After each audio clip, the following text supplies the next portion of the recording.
joining this month's Kinetiq Health webinar entitled 13 Reasons Why Mental Health is Relevant.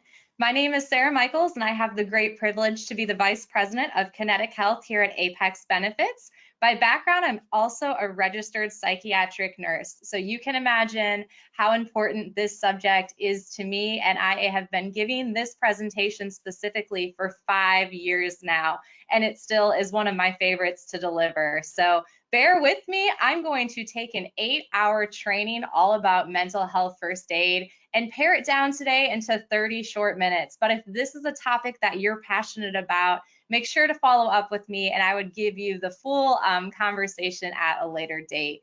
So what are you going to hear about today? We're going to give you the background all about 13 reasons why and really the relevance of mental health, especially in this post-COVID world we're starting to live in today. We're also going to define what is mental health. Believe it or not, sometimes we turn mental health into something that is negative versus positive. So we're going to start that conversation and do some fun things in between. So I'm going to get started in the interest of time, but I always start when we're in person to say, show of hands, how many of you are familiar with 13 Reasons Why? It's a hit Netflix series that, hard to believe, came out 5 years ago. When I started this conversation, it was specifically around this show. The reason being, as a nurse who still currently practices down at Riley Hospital for Children, I was able to help open our first inpatient psych unit. And believe it or not, when we actually moved that facility over to Riley, it wasn't until about 2015 when that unit opened its doors. Well, no surprise then in 2017, fast forward to when the show aired, what did we start to see in our pediatric population? So for those of you who aren't quite familiar with 13 Reasons Why, it's a Netflix show that the main character, it's all about a young adult who ends up successfully completing suicide, leaving behind a tape of all of the reasons why she did this act. Believe it or not, they actually aired this on TV, which caused a lot of the schools to start sending out those letters you see here at the bottom of my screen. And what did it do for youth who were watching this show? Well, during April, Riley's hospital and the emergency department alone treated nearly 6 times the amount of suicidal children than it did that year prior in the same month, which is how we staff. And so we knew if this aired on March 31st, and by that first week in April, we were already seeing that. Imagine what happens when children start talking about the show. Fast forward another month, by the first week of May, the emergency room treated more potentially suicidal children in 1 week than the entire month that year prior. We knew we had a crisis, but more importantly, us in psych knew that we had a message to start sending. And that was, for the very first time, mental health hit the news. We started a conversation, we started talking about it. And now here I am 5 years later saying, if that wasn't enough, what did COVID do? I want to give you a quick rundown on what is mental health? Why are we actually talking about that today? So if I asked you guys to be honest with yourselves and define mental health, what are some of the very first words that might come to mind? And I have a feeling, because I've done this long enough to know, for many of us, we think of words such as anxiety, depression, and I stop there because I want you guys to change the way we think and we speak about mental health, because by definition, you'll see here on the screen, the World Health Organization actually defines mental health as this concept. It's a state of well-being, and it's this continuum of health. It really ranges from having good mental health all the way to actually having a diagnosable mental illness. But it's super important that we don't change the meaning of those words. If I said, what is physical health? What are some words that immediately come to mind? That's when I typically hear words such as wellness, diet, nutrition, lifestyle, right? So why is it that when I put mental in front of the word, do we attach this negative connotation? So let's really think through that as we go on this presentation, because mental illness is actually a diagnosable illness, no different than a physical illness. It affects a person's ability to think clearly, can affect their emotional state, and even their behaviors. And we're going to talk about how do we see that specifically in the workplace. It also disrupts the person's ability to work, carry out daily activities. Maybe you don't want to engage in something that used to bring you pleasure. And lastly, it disrupts our ability to engage in personal relationships. So how do I summarize this for my Riley kiddos? It's a disruption in our ability to live, love, and laugh. How common are these? Okay, so pre-COVID numbers said that in any given year in the US, 1 in 5 adults will have a mental disorder. What do you think those post-COVID numbers are today? Double. Now the stats are showing it's closer to 2 in 5 adults that will actually have a mental disorder in any given year. So when I talk to workplaces and I meet with HR directors all the time, I say, if you don't think this impacts your workplace, I want you to do the quick math. Divide your population out, take that 40%, and I can guarantee you that this conversation is relevant in your workplace. It's in your workplace, it's in home, it's all around you in the community. So I'm really grateful you're giving us these 30 minutes to learn more about how we can help those personally impacted by mental health. 1 in 17 adults will actually suffer from a serious mental illness. So those are considered some of your more extremes, like a schizophrenia. And what's interesting is actually half of all mental disorders will begin by age 14, which is why it's really important as parents we monitor this in our children, but 75% will actually begin by the age of 24. So those are some of the quick stats for you. If you're in the HR space, this isn't going to come to a surprise, but mental disorders and neuropsychiatric disorders is how we're going to classify it. It is actually the leading cause of disability in the United States today. This trumps cancer, this trumps pregnancy, everything in between. So why from a financial spot does this matter? Well, if we want to improve our workforce, not just our people, but the bottom line is to keep people healthy is keep people working longer. And this is one of my favorite interactive activities I do with my groups when we're in person. I'm going to have you guys still take part in it here today, but World Health Organization defines illnesses by least debilitating all the way up to what's the most debilitating illness. You're going to see on my screen, there's quite a few that are mental health issues, and there's quite a few that are physical health issues. I want you guys to see, if I were to say line these up from least to most, how many you'd get right. Bonus points if you can just get the top 2 that are least debilitating and most debilitating of your top 2 as well. I have yet to get a group that has actually gotten 100% on this test, so I won't quiz you here today. But let's see if you guys could actually classify just the top of both. So from least to most debilitating, and I say this truly does vary based off, I know some of us have gone through these personally and might say, hey, wait a second, this should be a whole lot higher on here. But based off World Health Organization's definitions, it goes gingivitis, low back pain, diabetes, epilepsy, cancer, let's come back to that, moderate depression, severe asthma, severe vision loss, severe post-traumatic stress disorder, paraplegia, chronic emphysema, severe depression, severe schizophrenia, and severe dementia. So pat yourselves on the back if you got any of those in the right order. But what's most important to note on this slide alone is look at those top 3 as most debilitating. They are all mental illness related. And I want to bring this back to real life, because let's think about if somebody comes to you and says, someone in our family just got diagnosed with cancer. What is our immediate response as a community? Raising our hands, right? How can I help? How can I support you? Can I bring you a meal? Can I take the kids somewhere, right? We want to show up and we want to be there. But let's flip the switch for a second.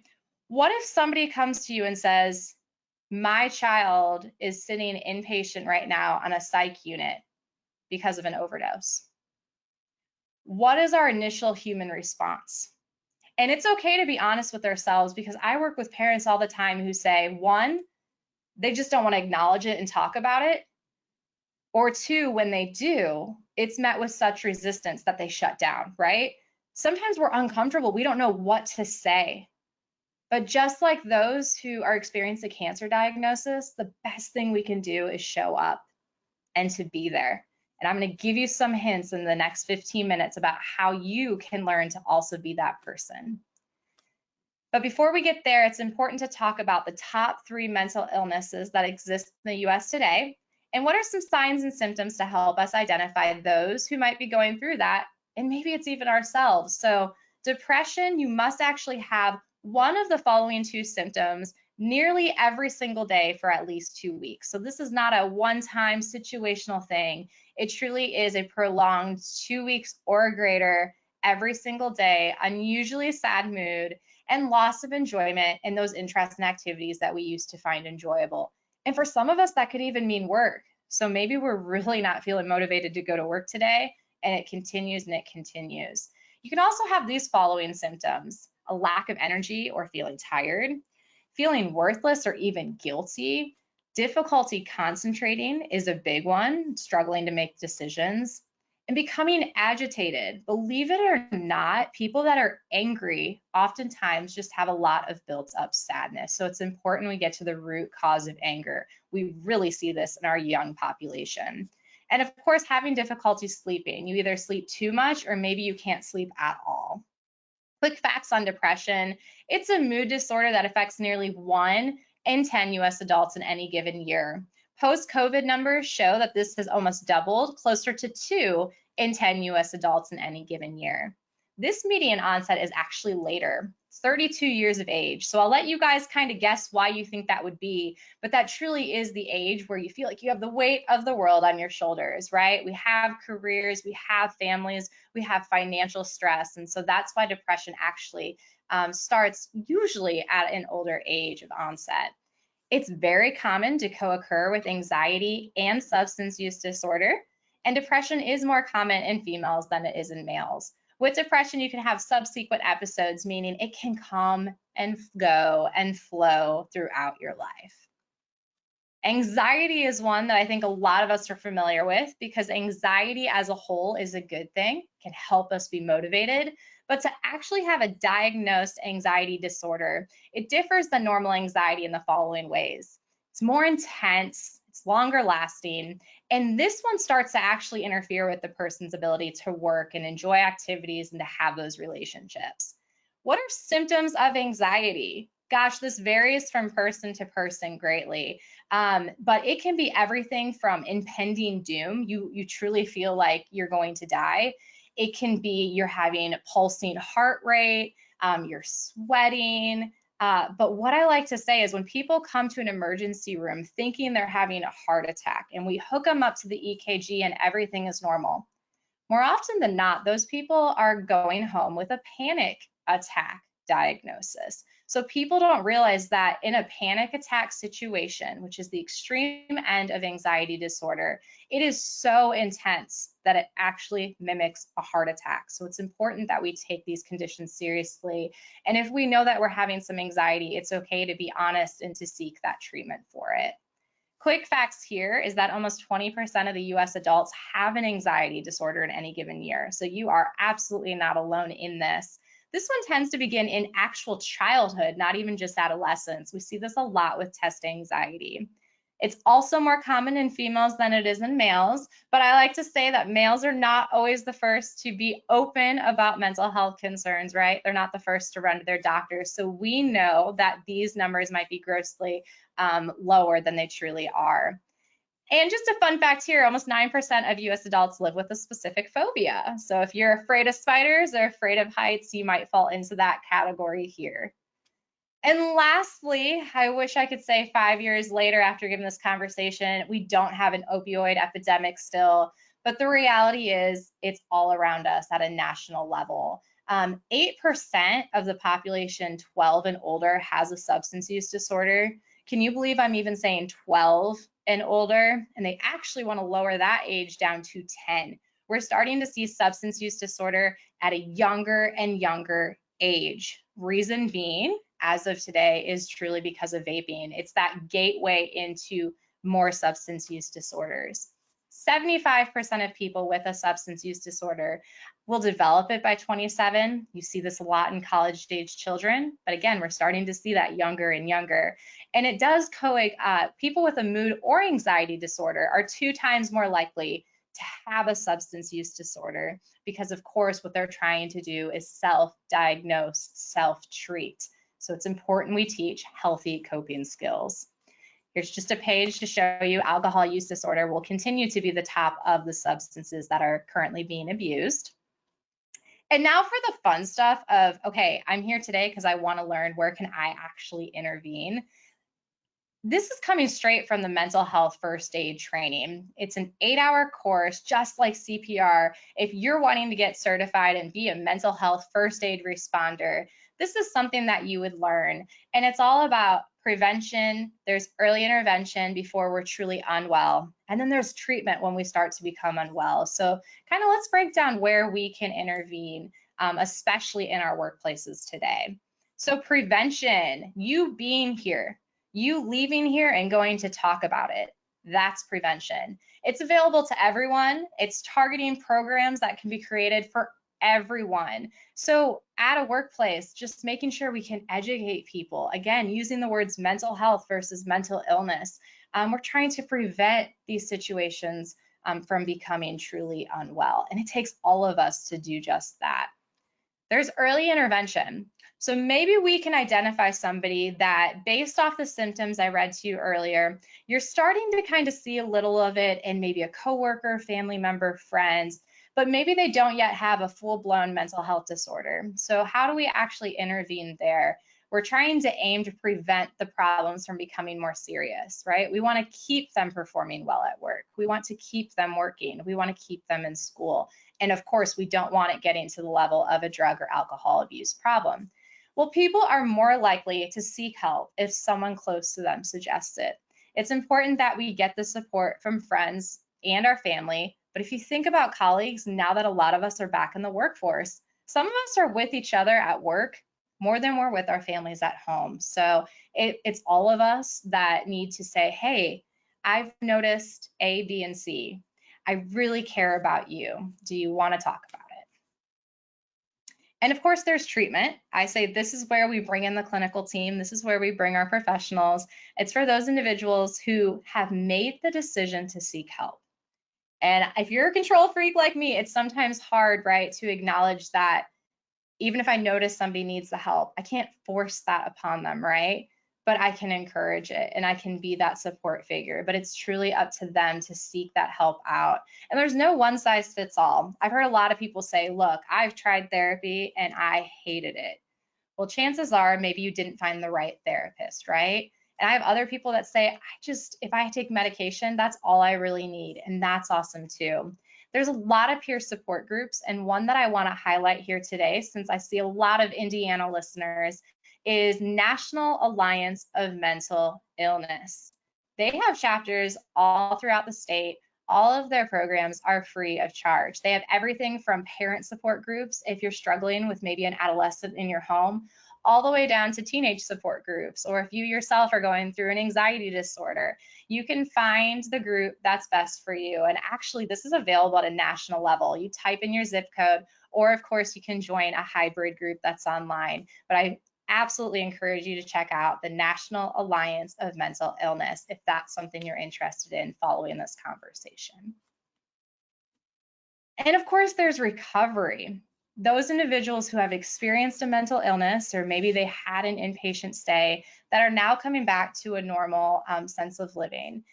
And the goal here is just, how do we help restore somebody's ability to live, love, and laugh again? For some people, and I see this at my Riley kids all the time, it might truly be a situational thing where 5 years later, they're really not exhibiting this at all. And for others, it's just learning, how do I be the most productive and still live a healthy life going through the illness that I have? There's a lot of factors that contribute to recovery, such as having a good support system. what treatment is available. My goodness, we don't have enough treatment resources available today. And that's why even at Apex, we've had to get creative. During the pandemic, when we saw the need but couldn't even connect them to all the resources, we hired our own licensed clinical social worker to meet the needs where they really were at. So if you have a workplace that's struggling, make sure to take advantage of those resources that we can provide internally here at Apex. And of course, outside of that, it's back to what I said earlier. It truly is the willingness of the person to participate in the recovery and really tell you what they need, because all of us have different needs that need to be met. Now, there are barriers to seeking treatment, so I do want to highlight a few here today, some that we can maybe help with, internally, and some that we really have to figure out at a larger scale. But the biggest one is not acknowledging the issue. So sometimes it's the people that are going through a mental illness that they're unaware they're experiencing it. Maybe they haven't been educated and they feel off, but they have no idea why that is. And then oftentimes it's the opposite. It's that they're embarrassed around that negative stigma attached. They're afraid to seek help. So we're going to talk about how can we create that culture of well-being within the workplace. Fear of repercussions. This is big. Employees being afraid of termination. And we know in HR, we can't discriminate against that. But at the same time, our employees, do they truly feel safe to be able to disclose that? I've also heard from people that I've disclosed it, but I feel like now I'm treated differently as a result of that. So how do we do more manager trainings to make sure they are aware that we're still humans, we still want the responsibilities, right? And so I often say it's usually that manager level that is the most important to truly educate how to work with individuals within their team. And lack of accessibility, right? There's a huge demand for treatment. There's not enough providers. I see this on my weekends still at Riley, right? I could have 10 kids at a time sitting in an emergency room seeking inpatient treatment. And I might be calling all across our state. There's no beds open. I'm calling Kentucky. I'm calling Ohio.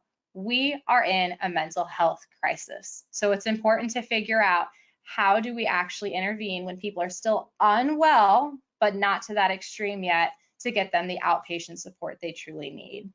And appointments, we all see therapy appointments are oftentimes 8 to 5, just like the workday. So within your own workplace, what are ways that we can actually encourage our employees to seek outpatient resources, to take time off to go to therapy, to flex their time whenever possible?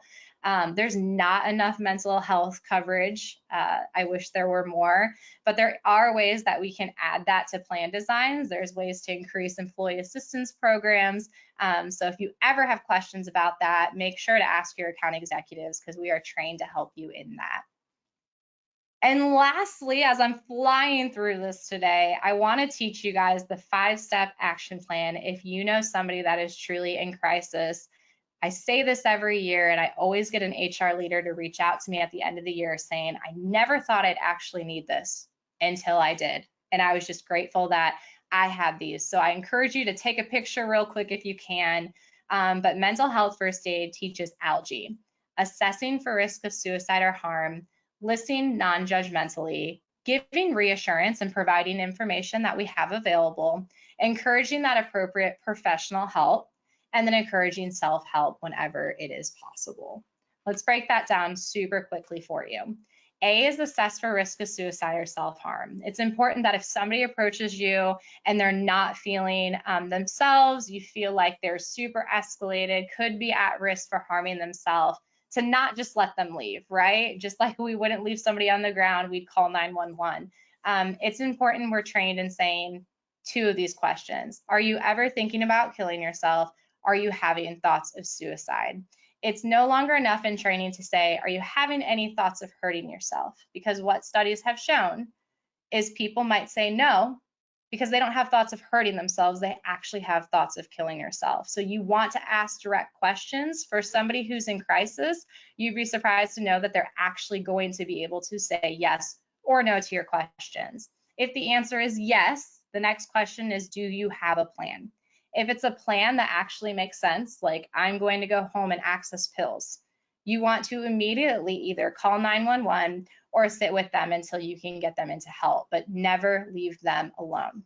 If they say no, this is when you go on to the next step, which is L, listen non-judgmentally.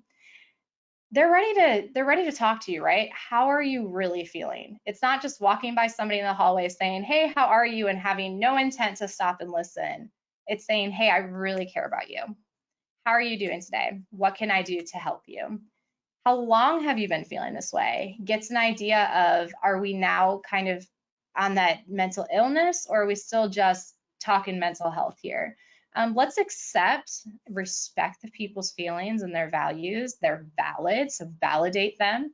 Be genuine, use your body language to show that you're there and you want to listen, you want to be that support, and show empathy whenever possible. You heard my stats. 40% of us are experiencing mental illness. It's okay to tell somebody that they're not alone, and it's okay to share some personal stories if you have them, or connect them to somebody that might. The G is just giving reassurance and information. Everything you learned here today, don't blame the person for their illness, provide practical help.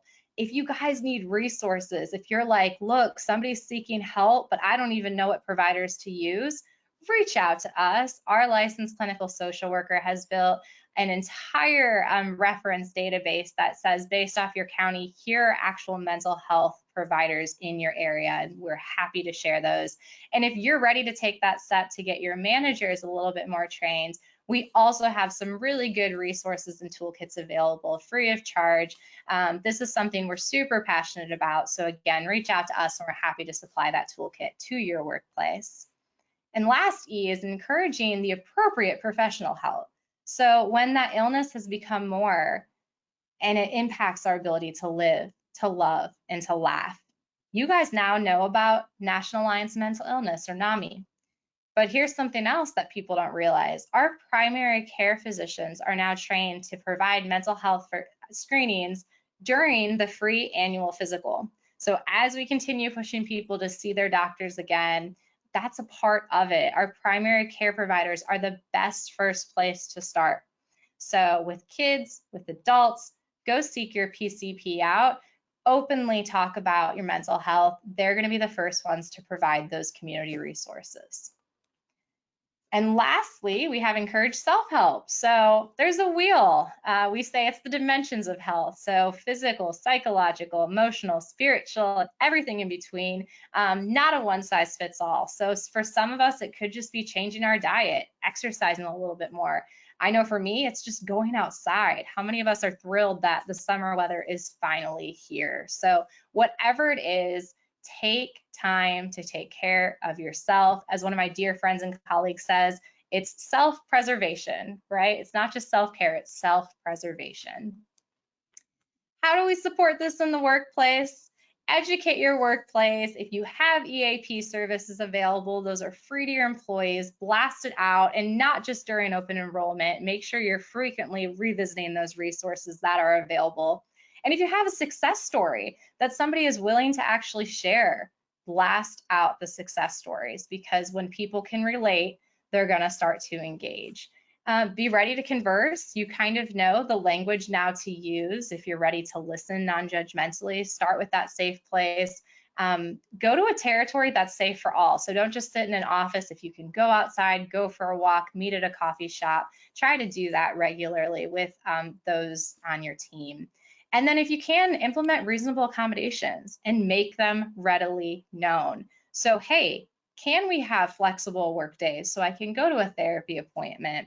Or some of my clients are actually doing mental wellness days, and it's a paid day off, just like PTO. So if you can be creative, I love to hear all of the creative ideas that have come through. Here's the resources and references that I told you about: Mental Health First Aid USA training. Feel free to look it up, find a class nearby if this is a program you want to be certified in. And of course, here's my personal connection. Most of you guys have this by now, but reach me any time of day. There's my number, there's my email address. I am always ready to engage in this conversation. So if you have questions that we haven't gotten to, reach out, schedule time, and I'm happy to engage in that way. So thanks for joining me over the past 30 minutes. I hope there was something you guys could take away today. But more importantly, thanks for taking the time to bring this back into your workplaces. Have a great day, everybody.